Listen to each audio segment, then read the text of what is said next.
I'm Colby Conway at Colby R. Conway over on X, and with me right over here, as always, Matt Selz at the Selzman over on X. Matt, we are down to the final week, really.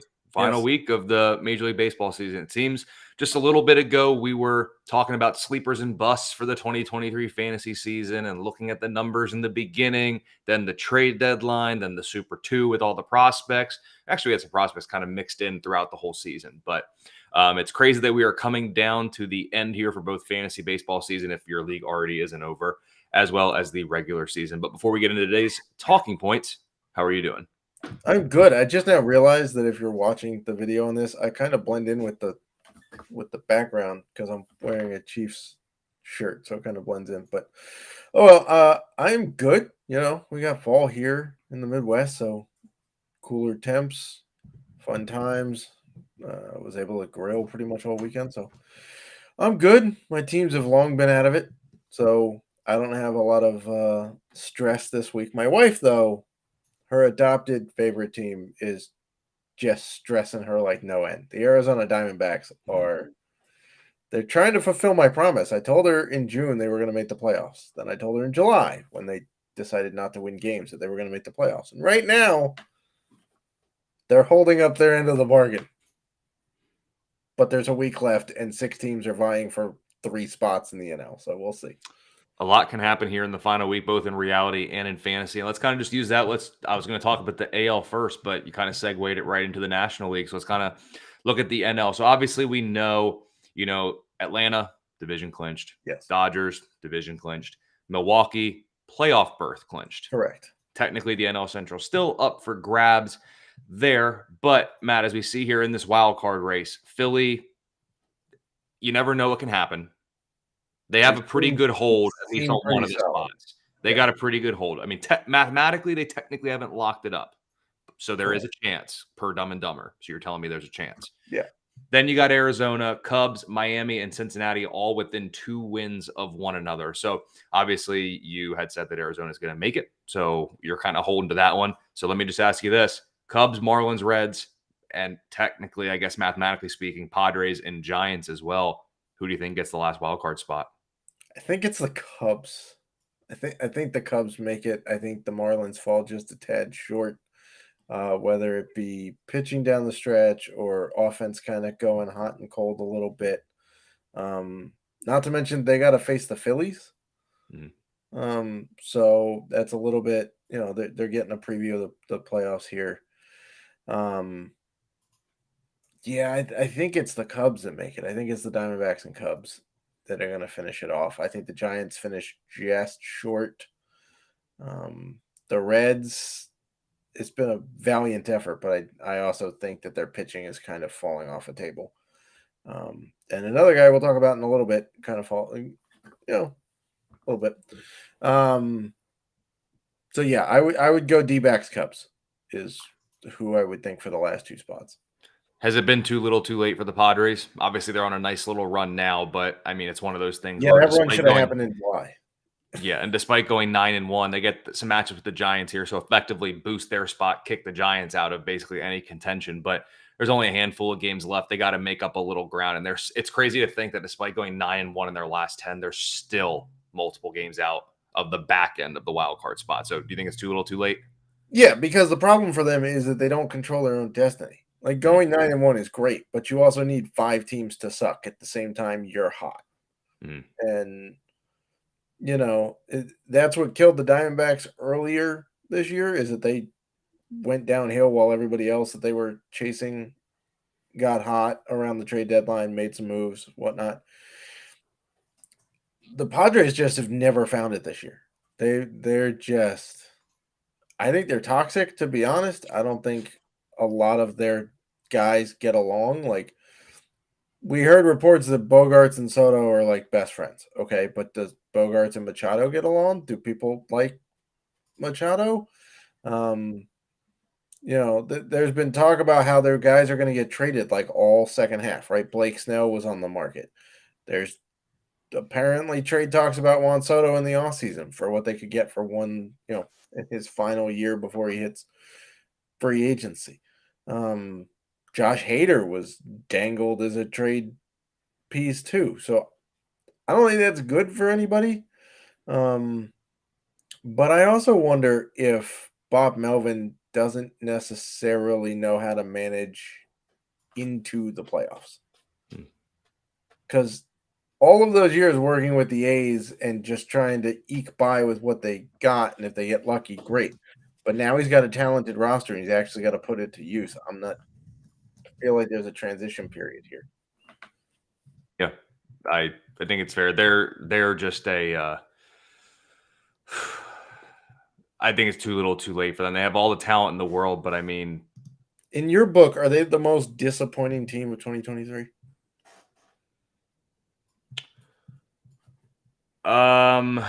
they are up there. As I'm looking at the records here, a big one is St. Louis. Obviously, they've been abysmal, but I mean, going into the year, I would say that the Padres and the Cardinals, their aspirations and potential was probably similar. I would Yeah, I think say, you and I both had the Cardinals yeah, locked as the winner of the NL Central, and then the 2, 3, 4 would come down to what went people's yeah, way between the Reds, the Brewers, and the Cubs, right? And yep. then the Pirates, sorry, Colby, we're going to bring up the rear of the division. I think we both had the Padres in the playoffs. Probably. I don't think I had them winning the division. I think I had the Dodgers winning, but it Mhm. was close. Yep. So in that regard, sure. I mean, could you put the Yankees? It's hard for me to put the Yankees on that list for most disappointing because I was secretly rooting for it to completely fall apart so that ownership would take notice of just how bad of a job Ryan Cashman has done for 2 decades. Yeah. And like it was a flawed system to begin with coming into the year. I think everything had to go right for them to make it. I think they might have gotten caught off guard by just how good Baltimore was. Hmm. And Tampa just keeps winning despite losing everybody known to man, including Brendan Lau, who broke his kneecap apparently. Yep. Um, just unbelievable. So yeah, I guess for me it's either the Cardinals or the Padres. I would give it to the Padres simply because they had more name recognition, more stud players than the Cardinals. Yeah. I mean, Cardinals are 20 games under 500. That's pretty I insane. mean, it's historically bad, and it was a very winnable division coming into Mhm. the season. Agreed. Yeah, I would think Padres and the Cardinals are probably the front runners on that list. Maybe the Yankees in that next tier. Really, in the American League, and I'll kind of use a segue in. There was no team that was like arguably disappointed. Like when you look at the bottom three teams, Oakland, Kansas City, and Chicago, kind of expected them to all I'm be. not sure we saw Chicago falling this far down, but yeah, But them only winning 60 games isn't as underwhelming as the Cardinals only winning maybe correct, 70 games by the end of the year. And then correct. like the Angels, it's one of those things like they had all the talent, but it's It's never same stuff, worked different year. previously, so can you be disappointed when it doesn't work for a seventh straight year? I think that's called insanity if you Yes. continue to what is I mean you always see the definition go out there on X and everything. But yeah, so I think those are the teams that probably the most underwhelming. And then in the American League here, as we look at it, uh, two teams with the most win totals from the same division. So Baltimore's going to take a division spot, and then Tampa Bay is going to steal a wild card from some of the other teams that are in contention there. Really, Minnesota's got I almost said NL Central locked up, so they got Yeah, one of hey, those top three spots. So basically, it's the battle of the AL West and then Toronto for that pretty much that last yeah, wild card, and then obviously the AL West division. So you got Texas at 80, Texas and Toronto at 87 wins, and then you got Houston at 85, Seattle at 84. Now the big thing here, as we're recording this on Monday afternoon, is that Seattle and Houston play each other. right. So there's some jockeying to be had here early in the week, while Texas gets cupcake matchups against the Angels. So how do you think the AL wildcard shakes out here? And I guess technically the AL West division as well. So who does Toronto? I don't remember who Toronto plays. Toronto's got a 3-game set with the Yankees here to begin the week. Actually, it might be 4. No, it's an early week, so it would be Monday. They get Monday, Tuesday, Wednesday, and then either Well, go right yeah, into but the Yankees Thursday. are playing. We're recording this on Monday. The Yankees are playing the You're right. Diamondbacks because the game on Saturday was That's right. postponed due to the tropical storm. Okay, so Monday is Toronto's. Oh, that's the travel. Okay, got it. So yeah, 3-game set with the Yankees, and then a 3-game set with the Rays to close out the year. Could the Rays be resting people? Who do they have Maybe. left to rest? I mean, everybody's been. Honestly, anybody they want to play. To be honest, they might want to just rest I them. mean, oh, and then Houston plays Seattle. Texas gets the Angels. This is really. It might come down to where the pitching matchups fall and who's facing who on any given day.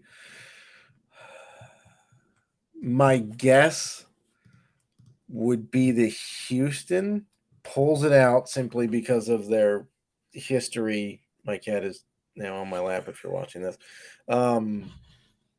Houston pulls it out simply because of their history, right? They've been to 6 straight ALCSs. No other team has ever made a championship series that many straight times. Mm-hmm.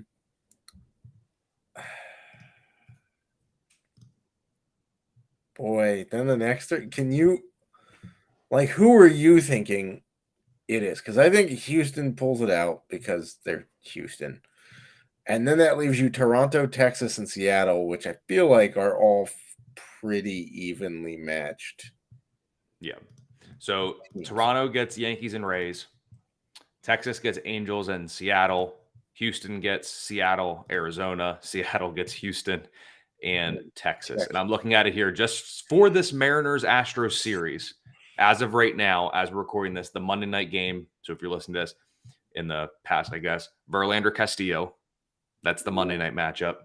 Tuesday night, tentatively slated, Christian Javier and George Kirby. Wednesday matchup, Bryce Miller, Framber Valdez. Ooh, buddy. Yep. I think Seattle is out simply because they have to play Texas and Houston. It is the hardest, I would say, of those matchups down the stretch. But if Seattle gets hot and wins them, then you're knocking out one of Texas or Houston because one of those teams isn't going to make it over Seattle. Who's this is fun. If you could, you know what? Here's what we'll do. I will say that all 3 AL West teams make it. I was going to pivot and say, what do you think happens versus what do you want to happen? I think all 3 AL West teams make it. And I think Toronto is out. I'll double down with that. I think you get 3 AL West and not 3 AL East. 3 AL West, and then there will be 2 AL East, and then the Twins. Cool. Which they got in by default in July because everybody else in the division. Except for the Royals, who brought in Cole Reagans, who's been lighting things on fire. Literally. Yeah, except for when he fell off the mound twice. Yeah, that wasn't good. So we'll have to see what happens here down the stretch. Maybe next week as we have the playoff matchup solidified, we'll kind of do our little projections and see how it turns out there. But Matt, maybe a month or a couple months ago at this point now, probably months. Yeah, it was probably months at this point. But we had talked about Elly De La Cruz. He came up and it was basically going to be how high is he going to go in 2024? I mean, just oozes fantasy potential, hits the ball hard, runs really fast, makes exciting plays. Very marketable, very promotable, but the shine is wore off a little bit. Let's say that. So let's start with this. Let's do the curious case of Elly De La Cruz for 2024. So Matt, let's start with the good. 93 games this year, 11 homers, 33 stolen bases. Not quite an easy just doubling it to say, but basically you're looking at about 20 homers and 50 plus stolen bases. Pretty darn good over the course of a full season, and his 45% hard hit rate is very good. So before we get into the bad and the ugly, let's just focus on the good of Elly De La Cruz, in that it's when things go right, he could be one of the most valuable fantasy players overall because he just hits the ball hard. He can rack up stolen bases, and it figures to be a good lineup, and it will remain a good hitter's park in 2024 for De La Cruz. Yep. Like, I don't have anything else to add to that. I'm double checking how many steals Aaron Judge has because Aaron Judge played about the same number of games this year as Elly De La Cruz. And in terms of like if you flip the numbers, obviously Judge isn't stealing 33 bags, but he's Right. hit 30 something homers. And so I'm just trying to double check here how many steals Aaron Judge has. He's got only 3 stolen bases. Not so much, not like last year. But again, Aaron Judge played the same amount of games. Obviously, he got hurt. He went in the first round, 35 homers, 270 average. He's going to wind up a little shy on the runs and RBI, mainly because the offense sucks and he missed time. But yeah, if you could get that out of Elly De La Cruz for a full season, he's a first round pick. Mm-hmm. There's not a debate about that. If you get a full healthy year of smooth sailing Elly De La Cruz, we're talking about a guy who's somewhere between Ronald Acuna and Julio Rodriguez. Yeah. Fair. I mean, now the question is, and I think where you want to go with this is that going to happen? That is definitely the path I would like to go. I'm getting his numbers here just to kind of what he's done this season. I'm going to leave out some of the main numbers here, but over 162 games or 650 plate appearances, 19 homers, 57 stolen bases. This is what like Baseball Reference paces it out with? Yeah. Yeah. I mean, it's good. Is anybody complaining about the 20 I mean, obviously it's 40-70 for Acuna, but a 2070 season? Would anybody or 2055? Yeah. Nobody would complain about that. No, and then also, I mean, just from what he's done this year, I mean, on top of the 19 homers, 57 stolen base, we're talking 24 doubles and 10 triples. Some of those will turn to homers. Yeah. If you're in a points league that's getting, or a league that's getting credit for slugging percentage or OPS, yeah, dude's a first round pick when he manages to consistently produce numbers. And when things are going right. So let's get into the bad here, Matt. And I think this is where we're going to start kind of nitpicking the talented infielder a little bit here. But 4.1 degree launch angle, 53.9% ground ball rate, 12.3% swinging strike rate. If you're going to throw one of those out, you could probably throw that one out. Swing and miss is just in the game nowadays anyway. Right. So that number, while a bit elevated, especially since he had that in the minors too. It was all and you could be successful with that number. So it wasn't a big red flag. Yeah. 295 on base percentage. So these numbers here, I think the ones that stand out to me, and it's kind of what we saw with Vladdy Jr. earlier in his career. You can have 100% hard hit rate. Yep.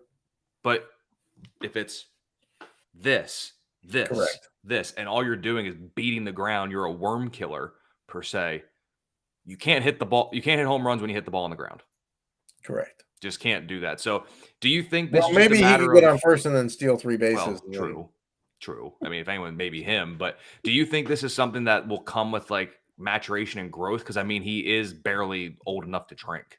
So like, there's still a lot of growth and maturation to occur. So how much stock do you put into what we've seen in this first taste of professional action versus he just needs to grow, mature, and develop, and he'll start to loft the ball with time? Yeah, I think a couple things are happening here, right? One, you come up and major league pitchers are like, "Oh, you think you can hit my fastball? Here it is," and they give you a crap ton of fastballs because they think they can just overpower young hitters. Mm-hmm. Oh, you've never seen a fastball like mine in the minors, even though everybody from high school to AAA is throwing 102 now, right? So that's part of it. He was getting a pretty steady diet of fairly straight pitches, right? Whether it be fastballs or, changeups that don't have a lot of fade or break to them. Now pitchers have started to figure out his tendencies. They've started to figure out his holes because that's what happens when you're in the majors. They get a book on you. They know where to attack you. Same reason why lefties still throw curveballs into Bryce Harper. He still can't lay off of them. He's been in the majors for like 10 years. right? Same thing with Eli De La Cruz. They have found some holes. Now he'll go back, he'll adjust to what they're doing, and then they'll adjust. And it's this game of adjustments, right? So part of it is pitchers are starting to adjust to a young hitter who nobody really thought was going to do what he was doing in the minor leagues at major league level, right? Second, I think he's pushing a little bit because the Reds have hung in the wild card so long that he wants to be the guy who pushes them over the line, right? And when you push and you try too hard at basically any professional sport, you start to play poorly, right? We've seen it in football. If a guy tries too hard to make interceptions, he forces them, or make completions, forces them, makes bad plays, or takes off from the pocket before he should have, and whatnot. Or in basketball, he's shooting. We've seen Steph Curry go cold when he's forcing it, doesn't work. Same thing with Eli De La Cruz. So I think part of it is maturation, and I think part of it is he's pushing too hard. And a lot of that, to me, will increase once the launch angle goes up. If you stop hitting it at a 4.1 degree launch angle, your ground ball rate will drop, right? Your on base percentage will go up because you're more likely to get hits. Therefore, your batting average is higher, makes your on base percentage higher. And I think when he's not pushing, he'll be a little more patient and might take a few more walks because, to be honest, all the Reds want him to do is get on base because his legs can generate runs by themselves. He doesn't have to hit it over the park to do that. Of qualified hitters over at Baseball Savant, where I'm looking at right now, Elly De La Cruz, 9th lowest launch angle. Sandwiched or right around DJ LeMahieu at 3.9 degrees and Luis Garcia at 4.3 degrees. Right there is Mr. Elly De La Cruz. Yeah, I think it's a sign of DJ LeMahieu being over the hill, and I think it's a sign of Luis Garcia not being a very good MLB hitter for the Nationals there. I think for Elly De La Cruz, it's a sign of he just needs some time to mature, a few more MLB at bats, not be pressing so much. I'm not that concerned. And then let's talk about the ugly here. 34.2% strikeout rate on the year against lefties. That strikeout rate is flirting with 40% as it's coming in at 39.7% as we record this. An expected slug of only 363 seems quite low for a guy like him. 290 expected WOBA. And over at Fangraphs, if he were to qualify as a hitter, his 72.7% contact rate would rank 109th out of 135 currently qualified hitters. What do you take from the ugly there? What numbers there really stand out? Or maybe it's just a matter of that's also just, he strikes out a lot. He's kind of always had a little bit of that in his game. Lefty versus lefty, first time in the bigs. Okay. The expected numbers are a little bit concerning, and I think those are probably being driven down by the low launch angle and the insane ground ball rate at this point. Correct. I think you're right on with the analysis. I think lefties right now in the majors will eat a young lefty hitter alive because they'll just sit there and they'll whip the sweepers and the sliders and the cutters and the curve balls, all at angles these guys haven't seen, and they'll just sit off the outer third of the plate, right? I mean, you were a catcher. When it was a lefty-lefty matchup, you either went really far in to set it up, and then you go out so it looks like it's going to be a strike, and they swing at it even though it never had a shot, right? I'm sure that that's what they're doing. He's always had some swing and miss. They're preying on that. And I think part of it is, A, that they're, finding his holes, and B, he's pushing a little bit. So we'll see if it's still that high mid next season, then there's cause for concern at that point. But right now, I think it's a young guy. I mean, if you watch what Corbin Carroll's done in the second half, it's all pushing and trying to produce instead of doing the next man up thing. And he's got caught swinging at a lot of stuff he shouldn't be swinging at. So I think it's the case with a lot of young hitters in playoff mode. I can already see going into the 2024 season, De La Cruz is going to be one of the most polarizing fantasy assets. Right. Are you going to trust the good, or are you going to trust the ugly that we just pointed out? And it's going to be, which do you buy into more? And then I totally see articles, De La Cruz breakout, De La Cruz breakout. De La Cruz, biggest fantasy baseball bust. I I already think see you're giving both Howard sides. Bender a few content ideas for the MLB draft guide. I would be very surprised if he is not one of our if we do like a player debate type thing for fantasy baseball. I would not be surprised if he is. I would be incredibly surprised if he is not one of them. Yeah, and here's the truth. It's going to be somewhere in between. It's Yeah. not going to be all bad. It's not going to be all good. No player ever is. But guess what? It'll be good enough that I think by the end of next year, he will have warranted a first or very early second round pick. I think that is a good spot to That be in. lineup and Park are too good to ignore. It will definitely help. Yes. It'll definitely help. And then Matt, here with the last couple of minutes that we have here, for those of you, if you are in head-to-head leagues and you're still playing for something, maybe it's that fantasy baseball title, or you're just trying to scrap out a couple more points for your season-long rotisserie leagues, a couple guys worth picking up here for the last week of the season. I'll go ahead and go first, Matt.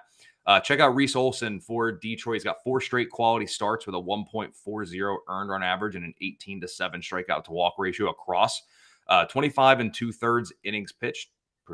Pretty solid there. He gets Kansas City this week, and it's very possible that he'll actually get the team's final start of the year as well, which will come against Cleveland. So you could get a very good right-hander getting 2 starts here in the final week of the season to close it out. So if you need some pitching help, check out Reese Olson. And then if you need some offensive help, Matt, where should people be checking out?